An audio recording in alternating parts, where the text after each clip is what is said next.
একদিকে ইউক্রেনকে প্যাট্রিয়ট আকাশ প্রতিরক্ষা ব্যবস্থা পাঠানোর অনুমোদন দিচ্ছেন, অন্যদিকে বলছেন এই যুদ্ধে রাশিয়ার জয় অবধারিত। মার্কিন প্রেসিডেন্ট ডোনাল্ড ট্রাম্পের এই দ্বৈত অবস্থান ঘিরে পশ্চিমা মিত্রদের মধ্যে দানা বাঁধছে অনিশ্চয়তা।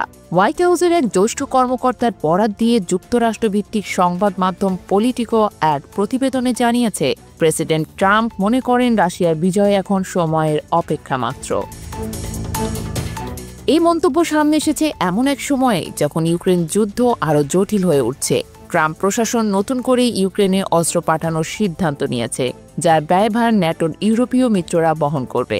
পাশাপাশি রাশিয়ার ওপর বাড়তি নিষেধাজ্ঞার কথাও বলেছেন ট্রাম্প। কিন্তু পলিটিকোর রিপোর্ট বলছে ট্রাম্প নিজেই মনে করেন ইউক্রেনের পক্ষে এই যুদ্ধে জয় সম্ভব নয়। হোয়াইট হাউসের ওই কর্মকর্তার ভাষ্য অনুযায়ী ট্রাম্প বলেছেন রাশিয়ার জয় অনিবার্য। এখন প্রশ্ন হলো এই জয় পেতে কত দিন লাগবে।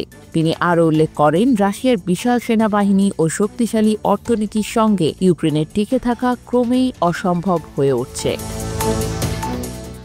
গত কয়েক মাসে রুশ বাহিনী ইউক্রেনের পূর্বাঞ্চলে বড় ধরনের অগ্রগতি অর্জন করেছে। তারা পুরোপুরি দখলে নিয়েছে লুহান্স্ক পিপলস রিপাবলিক এবং পুনরুদ্ধার করেছে কুরস্ক অঞ্চলের গুরুত্বপূর্ণ এলাকাগুলো। ট্রাম্পের এই পর্যবেক্ষণ পলিটিকোর ভাষায় রুশ সামরিক অগ্রগতিরই প্রতিধ্বনি।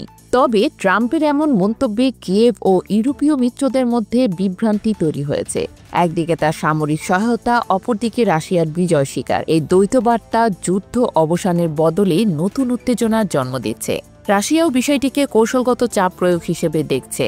উপপররাষ্ট্রমন্ত্রী সের্গেই রিয়াবকভ ট্রাম্পের হুমকি প্রত্যাখ্যান করে বলেছেন ওয়াশিংটন ও ন্যাটোকে রাশিয়ার সার্বভৌম উদ্বেগের প্রতি সম্মান দেখাতে হবে। মস্কো বরাবর বলে আসছে তারা পারস্পরিক সম্মানের ভিত্তিতে আলোচনায় আগ্রহী। তবে পুতিন প্রশাসনের অভিযোগ পশ্চিমা নেতৃত্ব এবং কিয়েভ কোনো বাস্তব শান্তি চেষ্টা চালাচ্ছে না, বরং তারা রাশিয়াকে কৌশলগতভাবে কোণঠাসা করার চেষ্টা করছে। এই পরিস্থিতিতে ট্রাম্পের দ্বিধান্বিত অবস্থান আগামী দিনের যুদ্ধকে কোন দিকে ঠেলে দেয় তা এখনও অনিশ্চিত। তবে এটি নিশ্চিত ইউক্রেন সংকট ঘিরে বিশ্ব আবারও এক অনিবার্য সংঘাতের ছায়ায় থেকে যাচ্ছে।